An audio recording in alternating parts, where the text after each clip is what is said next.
મધ્યપ્રદેશથી નડિયાદ જતા વિદેશી દારૂના જથ્થા ભરેલા આઈસર ટેમ્પોને વડોદરા ગ્રામ્ય એલસીબીની ટીમે ઝડપી પાડ્યો હતો।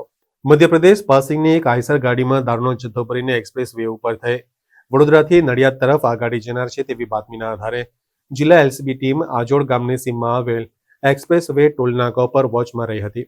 તે વડોદરા તરફથી બાતમી મુજબની આઈસર ગાડી આવતા તેને કોર્ડન કરી ઝડપી પાડી આઈસર ગાડીમાં ડ્રાઈવર એકલો જ હોય તેને સાથે રાખી પૂછપરછ કરતા કોઈ સંતોષકારક જવાબ આપ્યો નથી, જેથી આઈસર ગાડીમાં પાછળના ભાગે બાંધેલ તાડપત્રી હટાવી તપાસ કરતા મરચા ભરેલ બોરીઓની આડમાં દારૂ ભરેલ મળી આવ્યો હતો અને ડ્રાઈવરનું નામઠામ પૂછતા પોતાનું નામ જીતેન્દ્ર વમણા હોવાનું જણાવ્યું હતું। આથી પોલીસે આઈસરમાં રહેલ દારૂના 365 પેટીઓના જથ્થાને જપ્ત કરી હતી, જેની કુલ કિંમત 15.780 લાખ થાય છે।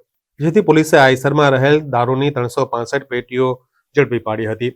સાથે જ અંદર રહેલ મરચાની બેગ પણ મળી આવી હતી, જેની સાથે કુલ મુદ્દામાલ 25,99,000નો મુદ્દામાલ પોલીસે કબજે કર્યો હતો।